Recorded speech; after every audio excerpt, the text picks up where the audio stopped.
75 vuotta sitten pälkäneläisellä Hilma Uotilalla oli unelma tarjota suomalaisille puhtaita makuelämyksiä aidon hämäläisleivän muodossa. Tätä samaa unelmaa on leivottu nyt jo 4 sukupolvessa. Tämä on Uotilan leipomon tarina. Elettiin sota-aikaa. Hilma Uotila alkoi leipoa leipää myytäväksi. Toimeentulo oli tiukkaa ja raaka-aineet kiven alla, mutta Hilman leipomuksia rakastettiin ja kauppa kävi kuumana. Erityisen suosittu oli Hilman perunalimppu. Ajan myötä Hilman leipien maine levisi laajalle ja tuotteita myytiin yhä useammilla paikkakunnilla. Hilma apulaisineen leipoi ja perheen miehet hoitivat myynnin ja jakelun.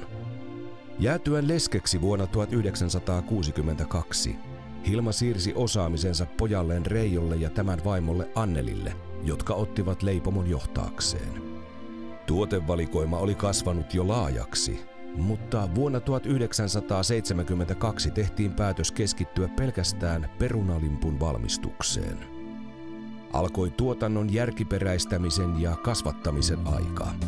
Uutta tekniikkaa otettiin käyttöön ja monia aiemmin käsityönä tehtyjä työvaiheita automatisoitiin. Pälkäneen vuoden yrittäjäksikin valitun Annelin jälkeen yritystä ovat luotsanneet Annelin pojat Harri ja Petri sekä näiden setä Kari. Uudistukset jatkuivat ja tuotannon automatisaatio eteni kovaa vauhtia. Oli syntynyt halu leipoa yhä puhtaampia makuelämyksiä ja tavoitteiden eteen tehtiin ahkerasti työtä. Otettiin käyttöön puhdas ilmatila ja hygieniataso nostettiin huippuunsa. Näin leivät saatiin säilymään ilman säilöntäaineita, mausta tinkimättä. Uotilan leipomon menestystuotteiksi ovat vuosien varrella nousseet aito pälkäneen perunalimppu, maalaisruislimppu sekä yhtenä viimeisimmistä tulokkaista vahvasti hyvinvointitrendiin vastaava 100% kauraleipä. Kaikki Uotilan leivät leivotaan suomalaisesta viljasta. Uotilan leipomon intohimona on aina ollut maku, puhtaus ja perinteet. Hilma Uotilan jälkeläiset ovat pysyneet uskollisina leipomon perinteille, mutta saman aikaan on osattu myös innovoida ja kehittää liiketoimintaa, uudistua muuttuvien aikakausien vaatimusten mukaan ja luoda työkulttuuri, jossa myös leipomon työntekijät ovat kautta vuosikymmenten sitoutuneet vahvasti työnantajansa arvoihin ja perinteisiin.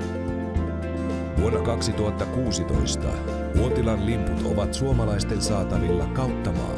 Leipomoa johtaa Hilman pojanpoika Harri Uotila yhdessä 4 lapsensa kanssa. Sukupolvet vaihtuvat, mutta Uotilan leipomolle on tärkeää, että leipien aito maku, terveellisyys ja puhtaus eivät koskaan katoa.